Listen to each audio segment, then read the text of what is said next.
सभी बच्चों का एमके जैसी केमिस्ट्री क्लास में वेलकम है और मैं आपका केमिस्ट्री मेंटोर डॉक्टर एम के जैन। तो जो कोऑर्डिनेशन उप सहसंयोजक यौगिक जो आपका चैप्टर है क्लास 12th का, उसका आज हम एक बड़ा इम्पॉर्टेंट पार्ट करने जा रहे हैं। और वो पार्ट है आपका कि कोऑर्डिनेशन जो आपका कंपाउंड है, उस कोऑर्डिनेशन कंपाउंड में अगर आपको ये समझाना है कि उसके अंदर जो बंध बनेंगे उप सहसंयोजक यौगिकों में, तो उसके लिए कितना सिद्धांत है। मतलब आपको मालूम है कि केंद्रीय धातु धनायन और लिगेंड के बीच में उप सहसंयोजक बंध बनते हैं। तो वो जो बंध बनते हैं, वो जो उप सहसंयोजक संख्या होती है, उसको समझाने के लिए क्या क्या सिद्धांत है। तो उसको समझाने के लिए तीन सिद्धांत है। पहला सिद्धांत है वीबीटी, संयोजकता बंध सिद्धांत, या इसको वैलेंस बॉन्ड थ्योरी कहते हैं। इसको हम डिटेल में पढ़ेंगे।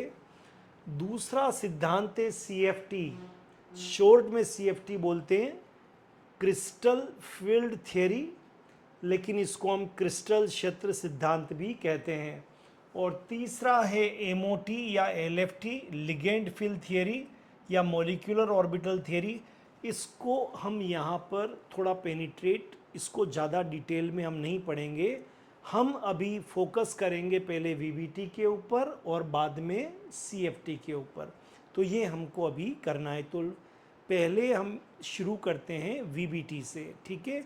तो बच्चों नोट कर लीजिए, हम संयोजकता बंध सिद्धांत पढ़ने जा रहे हैं। और संयोजकता बंध सिद्धांत के अंदर जो है, हम संयोजकता बंध सिद्धांत के अंदर पहले हम देखेंगे कि किस तरह से बंध बनते हैं, कैसा होता है, क्या कॉन्सेप्ट है, और उसके बाद में हम जो है वो क्रिस्टल क्षेत्र सिद्धांत की तरफ जाएंगे। तो पहले सिद्धांत की बात कर रहे हैं हम, और वो है आपका संयोजकता बंध सिद्धांत, ठीक है। ये संयोजकता बंध सिद्धांत को हम देखेंगे। तो देखिए, ये लीनियस पॉलिंग ने दिया था। ये जो सिद्धांत थे, ये सिद्धांत आपको, ये जो दिया था, ये सिद्धांत आपको लीनियस पॉलिंग ने दिया था, ठीक है। इस सिद्धांत को हम देखते हैं। क्लियर। तो क्या होता है, सबसे पहले हम देखते हैं इस सिद्धांत का बेसिक पॉइंट क्या है, क्या इसके अंदर बेसिक पॉइंट होता है। तो सबसे पहले तो इसका जो आधार है वो है सहसंयोजक धारणा। क्योंकि एक धारणा होती है आयनिक, जिसमें एक कोई इलेक्ट्रॉन देता है, धनायन बनाता है, दूसरा कोई इलेक्ट्रॉन लेता है, ऋणायन बनाता है। नहीं, हम यहाँ पर सहसंयोजक धारणा को काम में लेंगे, जिसमें इलेक्ट्रॉनों का साझा होता है, ठीक है। किस किस के बीच में? केंद्रीय धातु धनायन और लिगेंड के बीच में। तो यहाँ पर सहसंयोजक तो धारणा हुई, और केंद्रीय धातु धनायन के जो कक्षक होंगे उनका आपस में संकरण होगा। जैसा आप अपनी 11th क्लास में कोवेलेंट या फिर केमिकल बॉन्ड या फिर कोवेलेंट बॉन्ड में आप पढ़ चुके हैं। सहसंयोजक बंध, रासायनिक बंध वाला चैप्टर था ना बच्चों आपके 11th क्लास में, वहाँ आपने पढ़ा था सहसंयोजक बंध और संकरण पढ़ा था। वही धारणा हम यहाँ पर काम में लेंगे। तो देखिए, देखते हैं क्या है पहला पॉइंट। प्रत्येक धातु आयन जब संकुल यौगिक बनाता है तो उप सहसंयोजक बंध बनता है, ठीक है। देखिए पहला पॉइंट अभी क्या है आप समझ लीजिए। ऑनलाइन में पढ़ना इसलिए अच्छा है क्योंकि आप एक बार समझ सकते हैं, कुछ नहीं आए तो आप बार बार उसको देख सकते हैं। और ये जो नोट्स है ये आपको ऐप में ऐसे के ऐसे मिल जाते हैं, तो आप वहाँ से नोट भी कर सकते हैं जो मेरे हाथ के लिखे हुए हैं। तो प्रत्येक धातु आयन, ठीक है, क्योंकि केंद्र में धातु होता है, जब लिगेंड के साथ मिलकर संकुल यौगिक बनाता है तो उपसंयोजक बंध बनता है। क्योंकि ये तो बात क्लियर हो गई कि धातु और लिगेंड के बीच में उपसंयोजक बंध बनाते समय जो केंद्रीय धातु धनायन हैं वो अपने खाली कक्षक क्योंकि उपसंश्लेषक बंध बन रहा है तो लिगेंड इलेक्ट्रॉन दे रहा है, तो उसको लेने के लिए आपके पास खाली कक्षक तो होने चाहिए। तो दे किसको रहा है? धातु को दे रहा है। तो धातु जो धनायन है आपका, केंद्रीय धातु धनायन, उसके खाली कक्षकों के अंदर इलेक्ट्रॉन आते हैं। तो वो जो केंद्रीय धातु धनायन है वो अपने खाली कक्षक उपलब्ध करवाता है किसको? लिगेंड को, ताकि वह इलेक्ट्रॉन को वहाँ पर डाल सके। तो यहाँ पर जो केंद्रीय धातु धनायन है वो इलेक्ट्रॉन ग्राही का काम कर रहा है, और जो लिगेंड आपका इलेक्ट्रॉन दे रहा है वो इलेक्ट्रॉन दाता का काम कर रहा है। तो दूसरा पॉइंट भी क्लियर हो गया। पहला पॉइंट, धातु और लिगेंड के बीच कौन सा बंध बताया? बोलिए, उपसंश्लेषक बंध। दूसरा पॉइंट, इलेक्ट्रॉन लेने के लिए ये जो धातु धनायन है वो खाली कक्षक उपलब्ध करवाएगा। ठीक है, चलिए तीसरा पॉइंट देखते हैं। जितने रिक्त एसपीडी कक्षक होंगे किसके अंदर? केंद्रीय धातु धनायन में। क्लियर? उतने ही खाली कक्षक वो संकरण के लिए देगा, और फिर संकरण होगा। संकरण पहले होगा, बंध बाद में बनेगा। देखिए कितना अच्छा प्रश्न बन गया कि पहले बंध बनता है या पहले संकरण होता है? नहीं, पहले संकरण होता है बच्चों, और उसके बाद में जो है वो बंध बनता है। कौन सा बंध बोला है यहाँ पर? उपसंयोजक बंध। तो तीसरा पॉइंट क्या है? खाली कक्षक तो थे, लेकिन जितने खाली कक्षक, वो जो केंद्रीय धातु धनायन, चाहे एस हो, चाहे पी हो, चाहे डी हो, जितने उपलब्ध करवाएगा वो उतना संकरण होगा, और फिर उपसंयोजक बंध बनेगा। ठीक है, और वो कितने बनेंगे? कोऑर्डिनेशन नंबर के आधार पर। मान लो कोऑर्डिनेशन नंबर 4 हुआ तो उसको 4 खाली कक्षक देने पड़ेंगे। अगर मान लो कोऑर्डिनेशन नंबर 6 हुआ तो केंद्रीय धातु धनायन को 6 देने पड़ेंगे खाली कक्षक। जितना कोऑर्डिनेशन नंबर होगा वही उसका संकरण होगा। देखिए एक और कितना अच्छा प्रश्न बन गया कि जितना कोऑर्डिनेशन नंबर होगा उतना संकरण। जैसे कोऑर्डिनेशन नंबर 2 है, उप सह संयोजक संख्या अगर 2 है तो फिर 2 खाली कक्षक उपलब्ध कराने पड़ेंगे। अगर उप सहसंयोजक संख्या 4 है, क्लियर, तो 4 खाली कक्षक उपलब्ध कराने पड़ेंगे। अगर उप सहसंयोजक संख्या 6 तो 6 खाली कक्षक उपलब्ध कराने पड़ेंगे। धातु आयन के जो ये एस, पी, डी, ये जो कक्षक है सारे, ये आपस में जब मिलेंगे तो वो क्या बनाएंगे? बोलिए, संकृत कक्षक। वो क्या बनाएंगे? संकृत कक्षक। और उतनी ही संख्या में बनाएंगे। जैसे एक एस और एक पी मिले कितने? 2, तो बनेंगे भी कितने? 2। एक एस और 2 पी मिले कितने? 3, तो बनेंगे भी कितने? 3। एक एस और आपका 3 पी, ठीक है, एक एस और 3 पी मिले कितने? 4, तो बनेंगे भी 4। मतलब जितने कक्षक संकरण के लिए खाली कक्षक आपस में मिलेंगे उतने ही संकृत कक्षक बनेंगे। ठीक है, जितने रिक्त कक्षक संकृत होते हैं उतने ही संकृत कक्षक बने। कितना अच्छा पॉइंट है। जितने रिक्त कक्षक संकृत होते हैं उतने ही संकृत कक्षक बनते हैं। सभी संकृत कक्षक एक जैसी संरचना व ऊर्जा रखते हैं जो रिक्त होते हैं। देखिए पहले एस गोलाकार होता है, पी डंबल वाला होता है, डी डबल डंबल वाला होता है, लेकिन जब एक बार मिल गए तो अब संकृत कक्षक बन गए। जैसे एक एस और एक पी मिला तो संकृत कक्षक कौन सा मिलेगा? एक एस और एक पी मिला तो एस पी। अब 2 बन गए तो दोनों को हम बोलेंगे एस पी, लेकिन दोनों की ही रचना, सब कुछ, ऊर्जा सब एक समान होगी। एक एस और 2 पी मिले कितने? 3, तो बनेंगे भी 3, लेकिन तीनों को बोलेंगे क्या? sp2 sp2 sp2, क्योंकि तीनों की ऊर्जा, आकृति सब एक समान होती है। ठीक है, आगे देखते हैं, एग्जाम्पल से देखते हैं। देखिए यहां पर लिखा हुआ एक एस और एक पी मिल गया। कितने मिले? मैंने कहा था 2, तो कितने संकृत कक्षक बनेंगे? 2। दोनों को ही क्या बोलेंगे? sp दोनों की ऊर्जा समान होगी। और sp जब संकरण होता है तो अपनी पुरानी क्लास के वंस अपॉन ए टाइम वाली कहानी को याद करो कि कौन सा होता है? रेखीय। जिसमें 180 डिग्री का कोण होता, कुछ चेंज नहीं होगा। वो 11वीं का जो आपका रासायनिक बंध का चैप्टर था उसमें जो सहसंयोजक बंध पढ़े थे, उसमें जो संकरण पढ़े थे, वही यहाँ काम में आ रहा है। देखिए FeNH3 होल 6, कोऑर्डिनेशन नंबर उप सहसंयोजक संख्या कितनी यहाँ पर 6। तो ये जो आपका Fe+3 इसका केंद्रीय धातु आयन है वो 6 रिक्त कक्षक देगा। मैंने आपसे क्या कहा था, जितनी उपसहसंयोजक संख्या होगी उतने ही रिक्त कक्षक देने ही पड़ेंगे, कोई चांस ही नहीं है। ठीक है जी। अब जैसे यहाँ कितना है बोलो 4, तो यहाँ केंद्रीय धातु धनायन कौन है बोलो Cu+2, तो इस Cu+2 को 4 रिक्त कक्षक देने ही पड़ेंगे। ठीक है जी, ये इसका फॉर्मूला है, ये फंडा है, इसमें कोई कंप्रोमाइज कोई समझौता नहीं हो सकता है, समझ गए ना। चलिए नेक्स्ट पॉइंट देखते हैं।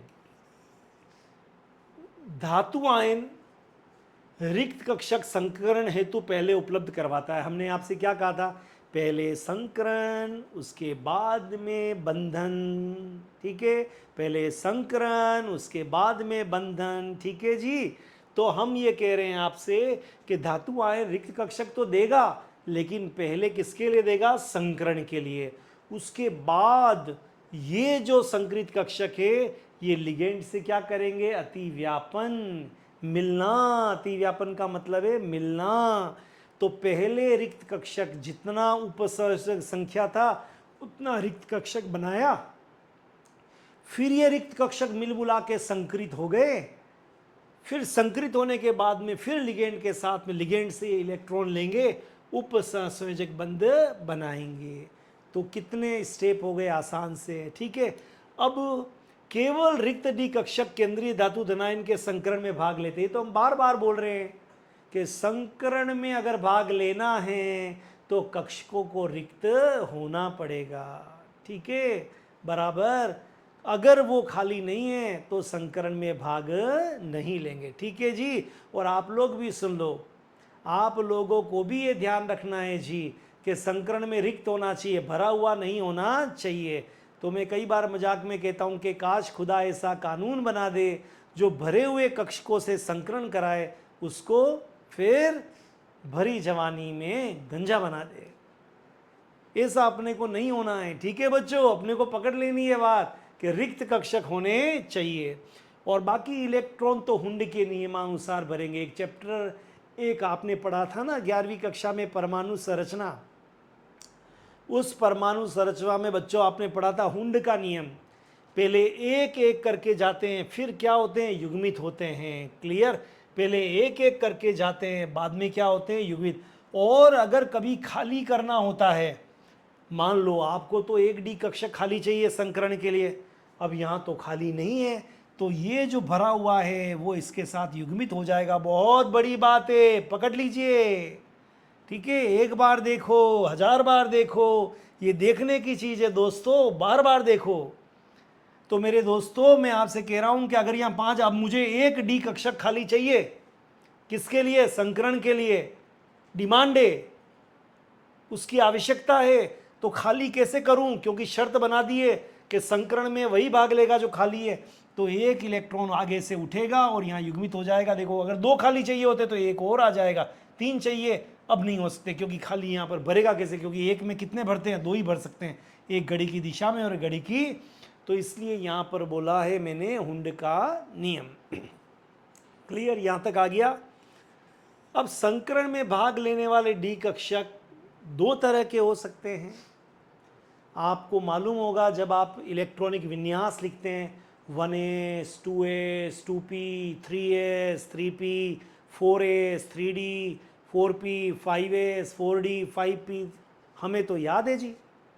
अब आपको याद है कि नहीं हमें मालूम नहीं है, तो हमारा एक वीडियो आप देख लीजिए इलेक्ट्रॉनिक विन्यास वाला, यूट्यूब पे हमने छोटे छोटे बना रखे हैं इलेक्ट्रॉनिक विन्यास के, आप सीख जाएंगे। और जिसको इलेक्ट्रॉनिक विन्यास आता है वो अकार्बनिक रसायन के ऊपर राज करता है।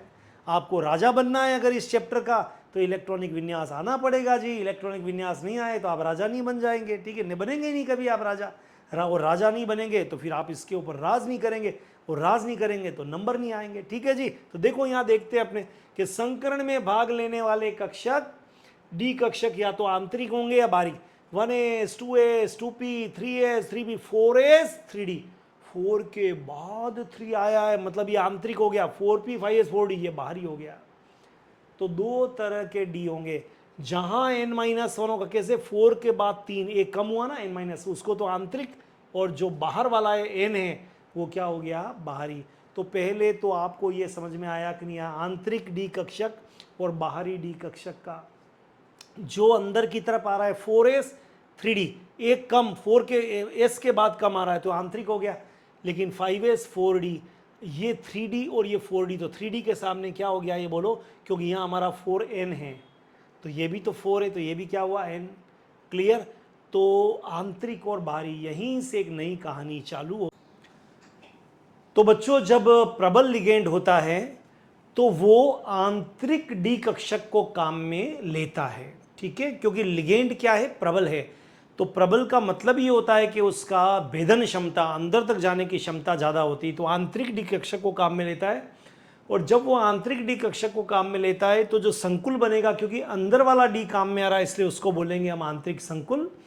और आंतरिक संकुल में इलेक्ट्रॉन चूंकि नाभिक के बहुत पास होंगे इसलिए उनका चक्रण बहुत कम होगा, इसलिए उनको बोलेंगे अल्प चक्रण संकुल। तो एक बात वापस दिमाग में फिट कर लीजिए, जब प्रबल लिगेंड होगा तो आंतरिक डी कक्षक को काम में लेगा, और आंतरिक को काम में लेगा तो आंतरिक संकुल बनाएगा, और आंतरिक संकुल बनाएगा तो इलेक्ट्रॉन नाभिक के पास में होंगे, और इलेक्ट्रॉन अगर नाभिक के पास में होंगे तो मान के चलिए उसका चक्रण जो होगा वो क्या होगा, अल्प होगा।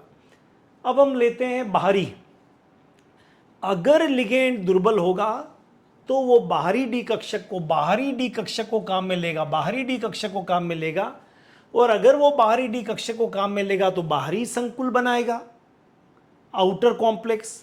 और बाहरी संकुल बनाएंगे तो इलेक्ट्रॉन नाभिक से दूर हैं इसलिए उनका चक्रण ज़्यादा होगा, तो उसको हम बोलेंगे उच्च चक्रण संकुल। तो ये दो आपको समझ में आ गए। अब हम इसको प्रैक्टिकली कर कर देखते हैं, ठीक है, कि कैसे होता है। चलिए अब हम देखते हैं। मान लीजिए n-1d, ये कौन सा है बोलिए, आंतरिक। अब हमको मान लीजिए दो आंतरिक डी कक्षक खाली चाहिए। अब यहां तो खाली नहीं है, तो अगर हमें दो आंतरिक रिक्त कक्षक डी कक्षक संकरण हेतु चाहिए तो हमको डी खाली चाहिए। तो रिक्त कैसे करेंगे, तो इसके पहले खाली स्थान है वो यहां पर भर जाएंगे, क्योंकि एक कक्षक में दो इलेक्ट्रॉन रह सकते हैं, घड़ी की दिशा में, घड़ी की विपरीत दिशा में। तो ये देखिए भर गए और हमको दो रिक्त कक्षक मिल गए। तो ये भी आपको आना चाहिए कि डी कक्षक को रिक्त करने के लिए इलेक्ट्रॉन युग्मित हो जाते हैं, कहाँ, पीछे जाके युग्मित हो जाते हैं, ठीक है। आंतरिक संकुलों में इलेक्ट्रॉन युग्मित होते हैं। बड़ी मज़ेदार बात है यहाँ से, आंतरिक संकुल जब बनेंगे तो एक बहुत बड़ा प्रश्न आप करने जा रहे हैं कि आंतरिक संकुलों की चुंबकीय प्रकृति क्या होगी। चूंकि आंतरिक संकुलों में इलेक्ट्रॉन युग्मित होते हैं भैया, इसलिए वो सदैव प्रतिचुंबकीय और रंगहीन होंगे अधिकतर केसेस के अंदर। केमिस्ट्री में जो एक्सेप्शन है, अपवाद, वही एग्जाम का प्रश्न है। तो अपवाद, केमिस्ट्री अपवाद से भरी हुई है, लेकिन अपवाद 0.1%, 99% आंतरिक संकुलों के लिए इलेक्ट्रॉन युग्मित होंगे और वो प्रतिचुंबकीय होंगे। तो देखिए एक सीक्वेंस हम बना लेते हैं। सीक्वेंस क्या है देख लेते हैं एक बार। जब प्रबल लिगेंड होगा, मेरे साथ साथ बोलते जाइए, जब प्रबल लिगेंड होगा तो आंतरिक डी कक्षक को काम में लेगा। जब आंतरिक को काम में लेगा तो आंतरिक संकुल बनेगा। आंतरिक संकुल जो है वो न्यूक्लियस के पास होते हैं, इसलिए उनका चक्रण अल्प होगा, और अल्प होगा तो आंतरिक संकुल में क्योंकि नाभिक के पास है इसलिए सारे इलेक्ट्रॉन युग्मित होंगे, और युग्मित होंगे तो वो जो संकुल होगा वो प्रतिचुंबकीय होगा, डायामैग्नेटिक, और रंगहीन होगा, कलरलेस। अब हम ऐसा यहाँ पर भी देख लेते हैं। सोचिए कि अगर हम बाहरी डी कक्षक को काम में लेते, अब यहाँ तो खाली है, अगर बाहरी डी कक्षक संकरण के लिए चाहिए तो युग्मन की आवश्यकता नहीं, क्योंकि बाहर वाला तो खाली होता है। तो फिर ऐसे संकुल में इलेक्ट्रॉन युग्मित नहीं होगा और वो अनुचुंबकीय होंगे, मतलब चुंबक को आकर्षित करेंगे, पैरामैग्नेटिक होंगे, अनुचुंबकीय, और वो रंगीन होंगे। कितने सारे प्रश्न हो गए। लिगेंड वापस चालू करते हैं। लिगेंड दुर्बल, दुर्बल की पावर नहीं है तो काम में लेगा बाहरी डी कक्षक। बाहरी लिया इसलिए बाहरी संकुल, और बाहरी संकुल क्योंकि नाभिक से दूर है इसलिए उच्च चक्रण संकुल, और बाहरी डी कक्षक खाली ही होते हैं, उसमें युग्मन नहीं होता है, और इसलिए उन्हें अनुचुंबकीय कहते हैं और वो रंगीन होंगे। तो ये बहुत बड़ा वीबीटी का कॉन्सेप्चुअल पार्ट था। ठीक है, चलो आगे देखते हैं। अब करके देखते हैं, प्रैक्टिकली करके देखते हैं कैसे होगा। ये आपका आंतरिक डी कक्षक, ये एनएस, ये एनपी और ये बाहरी, चारों आपके सामने बने हुए हैं। अब कितना मज़ेदार डायग्राम बनाया मैंने। अगर लिगेंड प्रबल होगा, पहले जैसी, मेरे साथ साथ बोलेंगे तो मज़ा आएगा। अगर लिगेंड प्रबल होगा, आंतरिक डी कक्षक को काम मिलेगा, इसलिए आंतरिक संकुल बनाएगा, इलेक्ट्रॉन नाभिक के पास होंगे इसलिए अल्प चक्रण संकुल बनाएगा, ज़्यादा स्थायी, नाभिक के पास कम ऊर्जा, इसमें युग्मन होगा इसलिए प्रतिचुंबकीय और रंगहीन। अब इधर आ जाइए। अगर लिगेंड दुर्बल होगा, बाहरी डी कक्षक को काम मिलेगा, बाहरी को काम में लिया इसलिए बाहरी संकुल बनाएगा, इलेक्ट्रॉन नाभिक से दूर है इसलिए उच्च चक्रण होगा संकुल, कम स्थायी, ज़्यादा ऊर्जा, और युग्मन नहीं होता इससे अनुचुंबकीय और रंगीन होगा। ये प्रतिचुंबकीय, ये अनुचुंबकीय। तो विश्वास करता हूँ ये समझ में आपको आया होगा। नहीं आया है तो बार बार इसको देखना है आपको। ठीक है, अब हम इस चार्ट से कुछ समझने की कोशिश करते हैं। थोड़ा सा इस चार्ट के ऊपर ध्यान देंगे तो आपको कुछ चीज़ें आ जाएगी, लेकिन इसके पहले एक चीज़ और आपको बता देते हैं, ठीक है, जिससे आपकी दिक्कत कम हो जाए। फिर इस चार्ट पे आते हैं। पहले हम एक चार्ट दूसरा बता देते हैं आपको, ठीक है, उसके बाद में हम यहाँ पर आते हैं। देखिए जी, ये हम पहले आपको पढ़ा चुके हैं, स्पेक्ट्रो रासायनिक श्रेणी द्वारा लिगेंडो की प्रकृति। ये दुर्बल से लगा के प्रबल तक जा रहे हैं, आयोडो, ब्रोमो, क्लोरो, इसके लिए हमने विशेष वीडियो बनाया, उसको देखिए। ये सब कैसे हैं बोलिए? दुर्बल। लेकिन amine, ethylene diamine, nitro, cyano, ये सब क्या है बोलिए? प्रबल। क्लियर? जिसमें भी नाइट्रोजन होगा, जिसमें भी कार्बन होगा, ये लिगेंड प्रबल होंगे, लेकिन जो हेलाइड होंगे, जिसमें ऑक्सीजन होंगे, वो लिगेंड दुर्बल होंगे। ये हम आपको लिगेंड में बता चुके हैं। पहले एक चार्ट बता देते हैं ताकि आपकी दिक्कत थोड़ी सी कम हो जाए। देखिए साहब, आप कोई भी बच्चों निकालेंगे उपसंयोजक यौगिक, तो अगर उपसंयोजक संख्या 2 है तो कितने खाली कक्षक चाहिए? 2, एक एस और एक पी, क्योंकि एस में एक ही होता है, पी में भी 3 होते हैं, तो एक ले लिया एस पी। उसका आकृति रेखीय होगा। जैसे उदाहरण समझना हो तो AgNH3 होल ट्वाइस, कितनी है उपसंयोजक संख्या? 2, इसलिए संकरण 2, संकरण 2, इसलिए sp। कितने संकरित कक्षक होंगे? 2, sp और sp।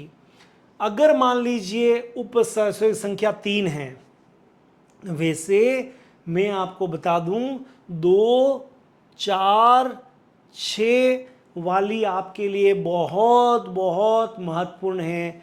3 वाली, 5 वाली ज़्यादा महत्वपूर्ण नहीं है। ठीक है, ये ध्यान रखिएगा।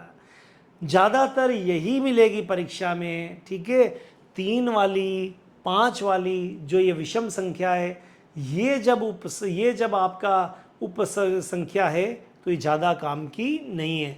अगर 3 होगी तो sp2 होगा, त्रिकोणीय रेखीय 120 डिग्री का कोण होगा। ज़रूरत नहीं समझता हूँ मैं, ठीक है। लेकिन 4 अगर होंगे तो फिर यहाँ 2 होंगे भाई। एक होगा आपका आंतरिक संकुल और एक होगा बाहरी संकुल। अगर मान लीजिए लिगेंड दुर्बल है तो वहाँ आपका केवल sp3 होगा। लेकिन अगर मान लीजिए लिगेंड प्रबल है तो dsp2 होगा, क्योंकि 4 ही चाहिए आपको, तो 1 डी आ गया तो 2 ही खाली और चाहिए।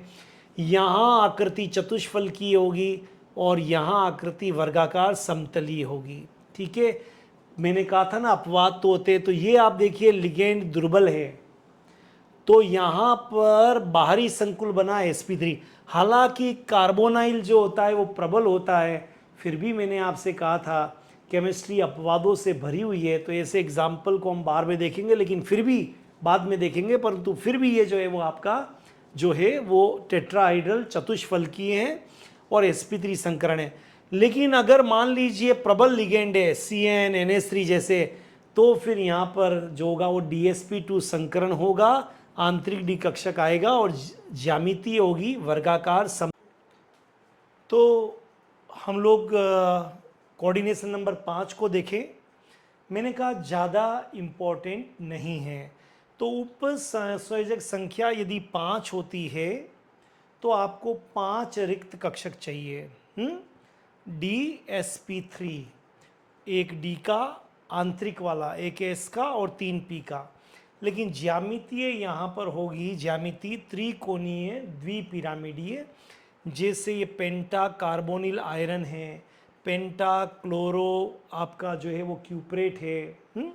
तो जब उप सहसंयोजक संख्या 5 होती है तो केवल एक ही संकरण होगा DsP2, DsP3। 5 चाहिए ना, DsP2 बोलूँगा तो 4 ही होंगे, DsP3 बोलूँगा तो 5 होंगे, और ज्यामितीय त्रिकोणीय द्विपिरामिडीय। 6 बहुत महत्वपूर्ण हैं। इस एग्जाम्पल को देखिए, 40 एग्जाम्पल को देखिए, 40 इसमें उप सहसंयोजक संख्या 6 है। अगर उप सहसंयोजक संख्या 6 है और आपका लिगेंड प्रबल है NH3 जैसा, CN जैसा, तो आंतरिक डी कक्षक को काम में लेगा और तब ज्यामिति हो, तब संकरण होगा D2sp3। लेकिन ज्यामिति तो अष्टफल की ही रहनी है जहाँ 90 डिग्री का कोण होगा। लेकिन अगर दुर्बल लिगेंड होगा, मैंने कहा ना सारे हेलाइड आपके दुर्बल लिगेंड है, तो फिर उपसर्जक संख्या 6 तो है, क्योंकि लिगेंड यहाँ पर आपका उपसर्जक संख्या 6, लेकिन ज्यामिति संकरण sp3d2 होगा, बाहर वाला d काम आएगा, लेकिन ज्यामिति क्या होगी अष्टफल की। एक बार इसकी और प्रैक्टिस करने के लिए हम इससे बढ़िया वाला डायग्राम टेबल आपको बताते हैं, है ना, जिससे आपको जल्दी से याद हो जाएगा चित्र के साथ में। तो देखिए इस टेबल की तरफ ध्यान दीजिए, ठीक है।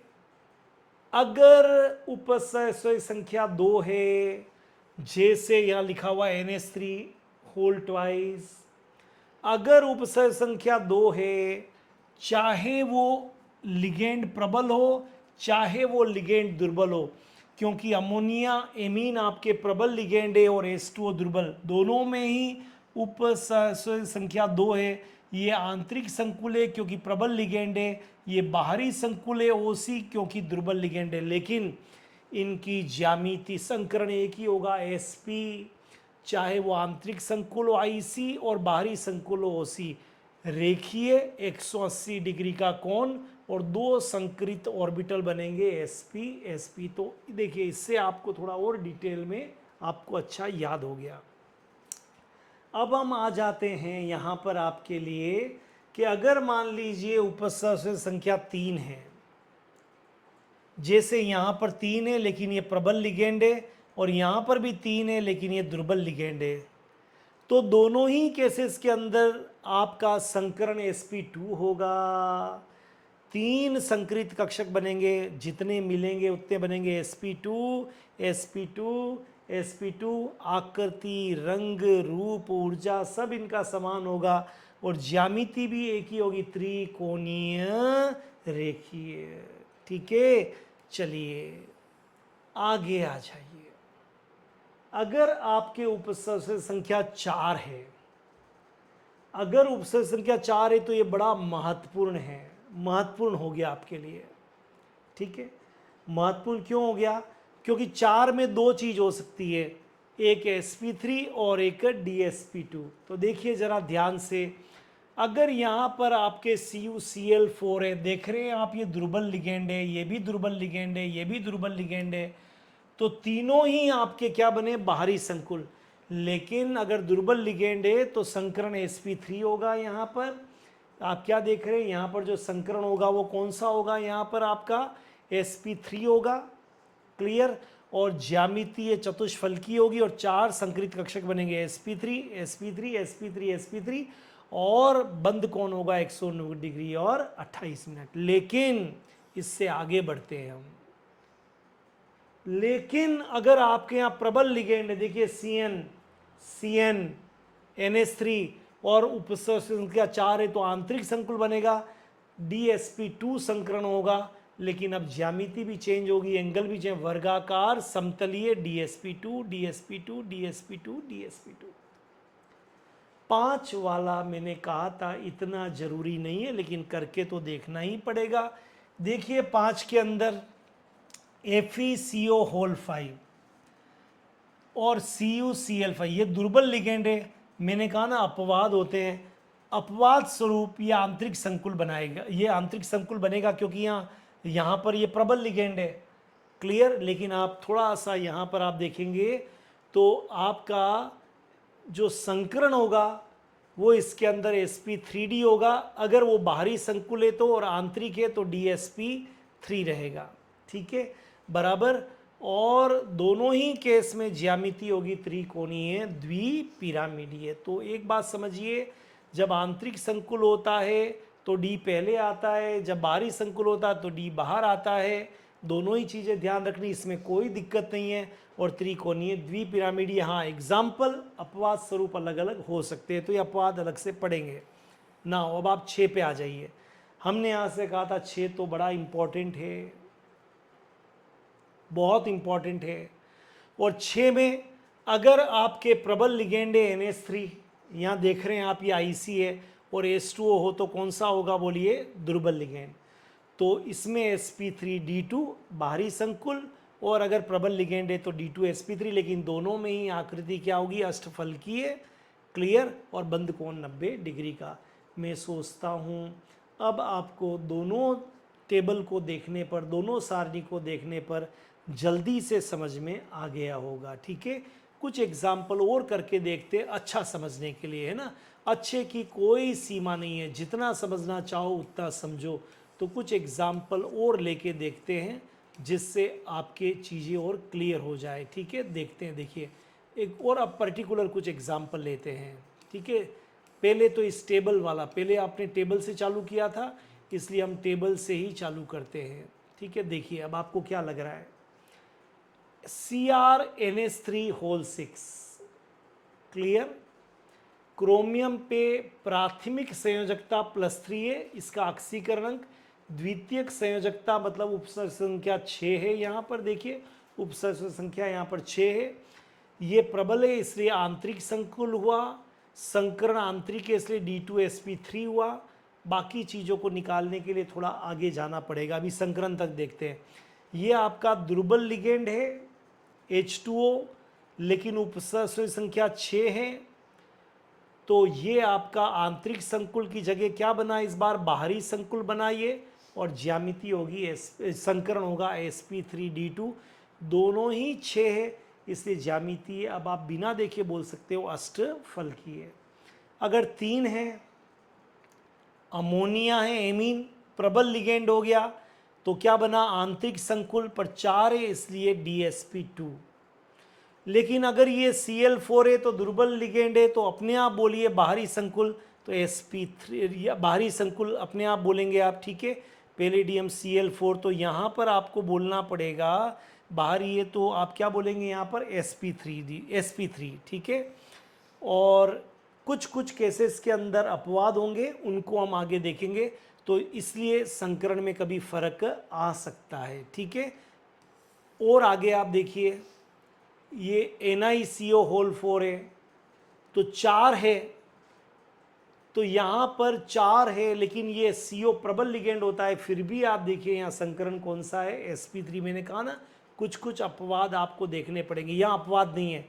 4 है, प्रबल लिगेंड है तो DsP2, 4 है प्रबल लिगेंड है तो DsP2, 6 है प्रबल लिगेंड है एमीन तो D2sp3, 4 है प्रबल लिगेंड है तो DsP2, 2 है प्रबल लिगेंड है तो sp होगा। इस डायग्राम को मैंने इसलिए बताया आपको, इस टेबल को, ताकि आपको कहीं कहीं पर अपवाद भी समझ में आए। जिनको आगे जाके हम अच्छी तरह से देखेंगे। जैसे CO को हमने पढ़ाया था प्रबल लिगेंड, लेकिन यहाँ हमने क्या बनाया है, sp3। ठीक है, ये समझाने के लिए मैंने थोड़ा और अच्छी तरह से समझाते हैं। CONH3 होल 6, बोलो प्राथमिक संयोजकता +3 ऑक्सीकरण अंक। ठीक है, कोबाल्ट का परमाणु क्रमांक 27 है। उपसदस्य संख्या कितनी है बोलिए, इसके अंदर 6। लिगेंड एमीन क्या है बोलिए, प्रबल। इससे और अच्छा समझ सकते हैं तो संकरण D2sp3। तो ज्यामितीय अष्टफलकीय है, आंतरिक संकुल और आंतरिक है तो आपको मालूम है अल्पचक्रण संकुल बनेगा। एक और एग्जांपल CO, इस बार H2O क्या हो गया बोलो, दुर्बल लिखा है, दुर्बल लिगेंड, लेकिन CO+3 है इसलिए प्राथमिक संयोजकता +3, द्वितीयक संयोजकता 6 इसके अंदर। संकरण कौन सा हो गया है, यहाँ पर sp3d2 बाहरी हो गया, अष्टफलकीय बाहरी संकुल और उच्च चक्रण संकुल आपको मैंने बता दिया था। नेक्स्ट देखिए NiCl4, तो ये कौन सा हो गया आपके बोलिए, निकल का 28 होता है +2, तो प्राथमिक संयोजकता +2, द्वितीयक संयोजकता 4, लिगेंड Cl क्या है बोलिए, दुर्बल। संकरण क्या है, sp3 चतुष्फलकीय, और जब sp3 दुर्बल लिगेंड है तो हम बाहरी संकुल और उच्च चक्रण संकुल हम बोल सकते हैं। और एग्जाम्पल देख लीजिए, प्रैक्टिस मैक्स से मेन परफेक्ट आपने सुना होगा ना, कल करत करत अभ्यास के जड़मती होए सुजान, रसरी याद जाते सिल पर पड़त निशान। तो ये प्रयास बार बार करना, बार बार देखना, ऐसा है जो आपको क्लियर हो जाएगा। ये यौगिक आपको दिया गया है, पूछा है बताओ प्राथमिक संयोजकता कितनी होगी, तो +2 होगी क्योंकि आपने इस निकल का ऑक्सीकरण अंक निकाला। आपसे पूछेंगे बताइए प्राथमिक संयोजकता, तो +2 बता दी भाई आपने। द्वितीयक संयोजकता 4 है इसलिए आपने बता दिया, उपसर्ग संख्या 4 है। CN क्या है, प्रबल। जैसे ही बोला प्रबल लिगेंड आपको आना चाहिए DsP2, संकरण क्योंकि D पहले आएगा, अंदर वाला अवर्गाकार समतलीय आंतरिक संकुल अल्पचक्रण संकुल। देखो कितने प्रैक्टिस करने से आ रहा है। K फॉर एफिशिएंसी बोलिए, प्राथमिक संयोजकता +2, द्वितीयक संयोजकता उपसर्ग संख्या 6, लिगेंड प्रबल। जैसे ही प्रबल हुआ D2, अंदर वाला D2sp3 अष्टफलकीय, प्रबल लिगेंड अंदर जाएगा आंतरिक संकुल, नाभिक के पास है अल्पचक्रण संकुल। अब अगर मैं आपको ये टेबल दे दूं आप ये भर देंगे। CONH3 होल 6, एक बताऊंगा, बोलो प्राथमिक संयोजकता कोबाल्ट का ऑक्सीकरण अंक +3, द्वितीयक संयोजकता उपसर्ग संख्या 6, लिगेंड कितने बोलिए, लिगेंड कौन सा है, प्रबल। तो संकरण D2sp3, D पहले वाला आएगा, आंतरिक संकुल LSC अल्पचक्रण संकुल, और आकृति तो अष्टफलकीय होगी। मैं सोचता हूँ ऊपर वाले जितने भी जो एग्जाम्पल थे उनको देख के इसको करने की कोशिश करिएगा, लेकिन फिर भी कुछ तकलीफ हो सकती है। यहाँ पर दुर्बल लिगेंड, कुछ सोचना नहीं है, लेकिन यहाँ प्रबल भी है और दुर्बल भी है, तो संख्या को देखिए, प्रबल की संख्या ज़्यादा है इसलिए यह आंतरिक संकुल बनाएगा, अल्पचक्रण बनाएगा, और इसमें जो आपका संकरण होगा वो कौन सा होगा, आपके D2। नेचुरली आपने जो ऊपर 6 में बताया था, देखिए D2sp3, यहाँ भी D2sp3, यहाँ sp3d2, यहाँ D2sp3, और यहाँ पर दुर्बल ज़्यादा है, प्रबल भी है लेकिन लिगेंड ज़्यादा कौन सा है, H2O, इसलिए sp3d2। और यहाँ पर दोनों बराबर है, जब दुर्बल लिगेंड और प्रबल लिगेंड की संख्या बराबर हो तो प्रबल को प्राथमिकता दीजिए D2sp3। यहाँ पर प्रबल भी है 2 लेकिन दुर्बल कितने हैं, 4, इसलिए यहाँ दुर्बल को प्राथमिकता दीजिए उच्च चक्रण संकुल sp3d2। मैं समझता हूँ आपको संकरण निकालना यहाँ से आ गया होगा, फिर हम चित्र बनाकर और देख सकते हैं इसको, लेकिन अभी यहाँ पर जो था वो हमको संकरण निकालना आना चाहिए था। अब एक प्रैक्टिस हम लास्ट अंतिम प्रैक्टिस करते हैं कि कैसे बताए। वैसे तो हम बता देंगे प्रतिचुंबकीय और अनुचुंबकीय, बताने में दिक्कत नहीं है, एग्जाम्पल में, लेकिन कर कैसे बनाएं, तो एक दो एग्जाम्पल ऐसे हम देखेंगे प्रतिचुंबकीय और अनुचुंबकीय को निकालने का। तो एक बार अच्छी तरह से इसको अपने को देखना है कि कैसे बताते हैं। तो लास्ट एग्जाम्पल देखिए, एक प्रबल का एक दुर्बल का, CONH3 6। पहले आप कोबाल्ट के ऊपर जो आवेश है वो लिखिए, यहाँ निकालेंगे +3, और द्वितीयक संयोजकता जिसको SV बोलते हैं, कितना है कोऑर्डिनेशन नंबर उपसर्ग संख्या 6, वो लिख दीजिए। अब इसका विन्यास क्या है, ऑर्गन 4s2 3d7, लेकिन 3 है इसलिए 1 2 यहाँ से निकल गए, तो 3d6 आपने लिख दिया, 1 2 3 4 5, फिर 3d 4s 4p 4d लिखना पड़ेगा। अमोनिया क्या है आपके, प्रबल लिगेंड। जब प्रबल लिगेंड होते हैं तो क्या बनता है बोलिए, आंतरिक संकुल। आंतरिक संकुल को क्या बोलते हैं, अल्प चक्रण संकुल बनेगा, ठीक है, और संकरण D2sp3। अब संकरण जब D2sp3 और ज्यामितीय असफल की, ये तो हमने अभी पहले भी निकाला था, तो खाली कितने चाहिए, 2d चाहिए, एक s, तो p खाली है, s खाली है, 2d खाली चाहिए। अब खाली कैसे करेंगे, जगह तो आगे डाल दीजिए, खाली हो गए आपके। अब ये 6 खाली कक्षक D2sp3 संकरण में भाग लेंगे। इसमें सब में NH3 संकरण संकृत ऑर्बिटल कितने, 1 2 3 4, 6 के 6 बन गए, 6 को मिला दीजिए। क्लियर, ये तो बाहर पड़ा रहेगा, असंकृत है, और इनमें चले जाएंगे। हमने क्या बोला था, जब लिगेंड प्रबल हो, आंतरिक संकुल हो, तो सारे युग्मित होते हैं, देखिए सारे युग्मित है, इसलिए ये प्रतिचुंबकीय होगा और रंगहीन होगा। और इसका द्विध्रुव आघूर्ण म्यू क्या होगा, 0, क्योंकि इसमें अयुग्मित इलेक्ट्रॉन नहीं है। मैं सोचता हूँ इस एग्जाम्पल को जब आप देखें तो 2 बार वीडियो को रन करके देख लीजिए, तो जल्दी समझ में आएगा, ठीक है। अब हम एक बार और देख लेते हैं। देखिए इस एग्जाम्पल, COF6-3, CO पे प्राथमिक संयोजकता +3 ऑक्सीकरण अंक, द्वितीयक संयोजकता 6 है, लिख दिया। और F क्या है, दुर्बल लिगेंड। दुर्बल लिगेंड है इसलिए बाहरी संकुल बनाएगा। बाहरी संकुल क्या होते हैं, उच्च चक्रण संकुल होते हैं, संकरण sp3d2 और अष्टफलकीय ऑक्टाहाइड्रल। अब विन्यास ऑर्गन 3d6 4s2, वैसे तो 3d7 4s2 होता, पर 2 3 निकाल दिए, इसलिए 2 यहाँ से और 1 यहाँ से, 6 इलेक्ट्रॉन 6 डाल दिए, 1 2 3 4 5, हुंड का नियम युग्मित हो गया। संकरण कौन सा, sp3d2, सारे खाली है, देखिए कुछ भी करने का खाली जरूरत नहीं है, मिला दीजिए, 1s 3p 2d मिला दीजिए, ये हमने मिला दिए, 2 बच गए, बाहर 3 निकाल दिए, ये संकृत ऑर्बिटल हो गए, खाली वाले यहाँ बाहर पड़े रहे।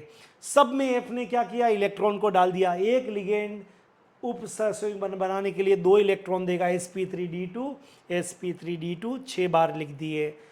पर आपको मैंने बताया था दुर्बल लिगेंड होते हैं तो अनुचुंबकीय होता है, देखिए अनुचुंबकीय 4 अयुग्मित इलेक्ट्रॉन हैं, इसलिए रंगीन है, और 4 है तो द्विध्रुव आघूर्ण 4.96। हमने द्विध्रुव आघूर्ण निकालने के लिए, हमने चुंबकीय आघूर्ण, द्विध्रुवी मत बोलिए, चुंबकीय आघूर्ण निकालने के लिए, मैग्नेटिक मोमेंट निकालने के लिए आपको एक अलग से वीडियो दिया हुआ है, उसको ज़रूर आप देख लीजिए। तो ये 2 एग्जाम्पल बहुत ही, एक तो इसके पहले वाला एग्जाम्पल था और एक ये एग्जाम्पल है, अच्छी तरह से देख लीजिए, बाकी इसी तरह से आपको एग्जाम्पल देखने पड़ेंगे। तो मैं सोचता हूँ आपको संयोजकता बंध सिद्धांत, संकरण निकालना, चुंबकीय गुण निकालना इस वीडियो से आप सीख पाएंगे। हालांकि प्रैक्टिस के लिए हम ऐसा ही एक वीडियो VBT पे और हम देखेंगे, लेकिन एक बार इस वीडियो को 2-3 स्टेप में ज़रूर देखिए। आशा करता हूँ आपको ये पसंद आया होगा। अगर आपको ये अच्छा लगा तो इसको देखिए, आप अच्छी तरह से समझने की कोशिश करिए ताकि आप अच्छा इसको कर पाए। यहाँ से प्रश्न आते हैं और अपने दोस्तों के साथ भी शेयर कर सकते हैं। चैनल को आप सब्सक्राइब कर सकते हैं ताकि इसी तरह के हर चैप्टर के वीडियो आपको लगातार हिंदी में, शुद्ध हिंदी में, क्योंकि हिंदी वाले बच्चों के लिए वीडियो की बहुत कमी है, उसी को सोच के हमने ये बनाया, ये आपको मिलता रहे। All the best.